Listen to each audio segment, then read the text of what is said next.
Il-mira li pajjiżna jkollu rata ta' impjiegi ta' 70% l-popolazzjoni li għandha bejn l-20 u l-64 sena kellha tintlaħaq fis-sena 2020 iżda kważi ntlaħqet is-sena li għaddiet.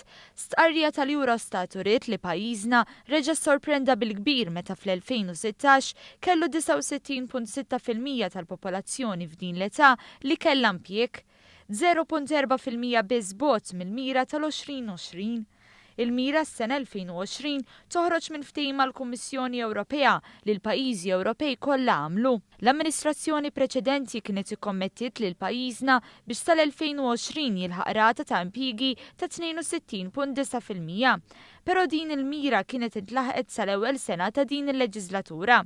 Għall-ewwel darba fl-istorja, ir-rata ta' impjiegi għall-irġiel ta' bejn l-20 u l-64 sena f'pajjiżna hija t-tieni l-ogħla fl-Ewropa. Fejn tidħol ir-rata ta' impjiegi tan-nisa, pajjiżna kellu l-ogħla żieda minn fost il-pajjiżi kollha tal-Unjoni Ewropea. Dan meta bejn l-2012 u l-2016 kien hemm żieda ta' kważi 9 punti perċentwali f'Malta kontra 3 punti perċentwali fl-Unjoni Ewropea.